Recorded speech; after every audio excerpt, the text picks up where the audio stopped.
Hello friends, പുതിയൊരു വീഡിയോയിലേക്ക് എല്ലാവർക്കും സ്വാഗതം. നമ്മുടെ കാസർഗോഡ് ജില്ലയിൽ ഒരു 5 ദിവസമായിട്ട് ആദൂർ പെരുങ്കളിയാട്ട മഹോത്സവം നടക്കുകയാണ്. അപ്പോൾ ഇന്ന് അതിൻ്റെ സമാപന ദിവസമാണ്. ഇതുവരെയും പോകാൻ പറ്റിയിട്ടില്ല. അപ്പോൾ ഇന്ന് എന്തായാലും പോകണമെന്ന് വിചാരിച്ചിരിക്കുകയായിരുന്നു. നമ്മൾ എത്തുമ്പോഴത്തേക്കും തെയ്യം കഴിയാറായിട്ടുണ്ടായിരുന്നു. എന്നാലും നമുക്ക് കാണാൻ പറ്റിയെങ്കിലും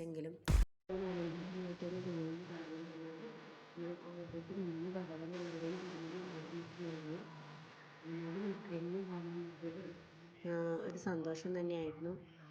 ഉദയ ഗോപി സമുദായത്തിൻ്റെ പ്രധാന ക്ഷേത്രമാണ് ആദൂർ ഭഗവതി ക്ഷേത്രം എന്ന് പറയുന്നത്.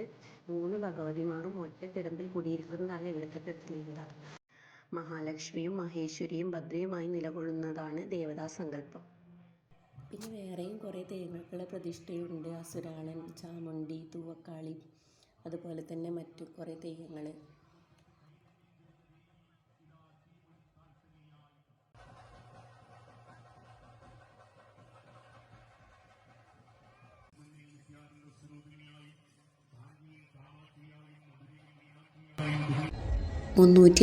വർഷങ്ങൾക്ക് മുമ്പ് നടന്നു എന്ന് കരുതപ്പെടുന്നു ഈ ഒരു പെരുങ്കളിയാട്ട മഹോത്സവം.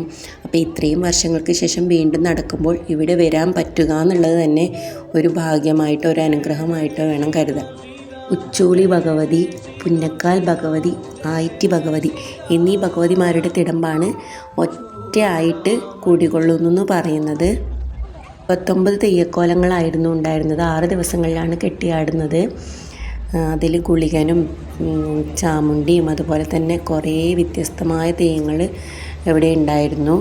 പിന്നെ എക്സ്പോ ഉണ്ടായിരുന്നു. അതുപോലെ തന്നെ ഇവിടുത്തെ നാട്ടുകാരുടെ സഹകരണം വളരെ വലുതായിരുന്നു. ബാക്കി ഇപ്പോൾ പാർക്കിങ്ങിലാണെങ്കിലും അതുപോലെ തന്നെ ബാക്കിയുള്ള ഭക്ഷണമായാലും എല്ലാ കാര്യത്തിലും നല്ലൊരു ജനപങ്കാളിത്തം ഉണ്ടായിരുന്നു. തെയ്യത്തെ കണ്ട് തൊഴുത ശേഷം നമ്മൾ നേരെ ഭക്ഷണം കഴിക്കാൻ വേണ്ടി പോയി.